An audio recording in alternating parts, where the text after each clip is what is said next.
어제 하루 국내에서 발생한 코로나19 확진자 수가 600명대를 기록할 것으로 보입니다. 일상 곳곳에서 크고 작은 감염이 이어지면서 확산세가 좀처럼 꺾이지 않고 있는데요.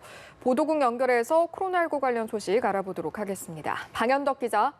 네, 어젯밤 9시까지 중간 집계된 신규 확진자는 552명입니다. 그제 같은 시간보다는 67명 적습니다. 지역별로 보면 서울에서 175명, 경기도에서 148명이 나오는 등 수도권 확진자가 336명으로 전체 60%를 웃돌았습니다. 비수도권에선 216명이 새롭게 양성 판정을 받았습니다. 자정까지 추가되는 숫자를 고려하면 어제 하루 신규 확진자는 600명 안팎이 될 전망입니다.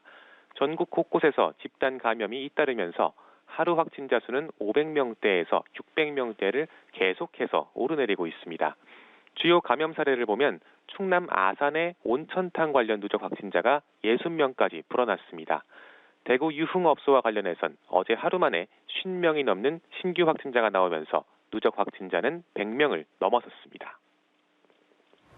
네, 그리고 앞서 보신 것처럼 문재인 대통령이 방미 기간 열린 한미 백신 기업 CEO들과의 만남에서 미국 모더나 백신의 국내 위탁 생산 계약 등이 체결이 됐는데요. 정부가 이번 방미 기간 진전된 미국과의 구체적 백신 협력에 대해서 설명하는 자리를 갖는다고요. 네, 그렇습니다. 삼성 바이오로직스가 모더나 백신을 올해 3분기부터 위탁 생산한다는 소식 앞서 전해드렸죠. 이처럼 문재인 대통령의 방미 기간 이뤄진 한미 간의 백신 파트너십 구축의 결과물에 대해서 정부가 오늘 오전 세종청사에서 브리핑을 열고 어떤 논의가 있었는지 구체적 내용을 발표합니다. 앞으로 한미 간의 백신 파트너십이 어떻게 진행될지, 특히 양국이 백신 생산을 확대하기 위해 어떻게 협력할지 지금까지 결정된 세부적 사항을 설명할 것으로 보입니다.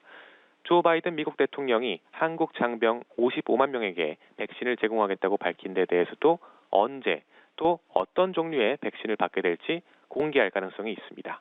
현재 방역당국은 만 30세 미만 군 장병에 대해 다음 달부터 백신 접종을 시작하겠다는 계획입니다. 지금까지 보도국이었습니다.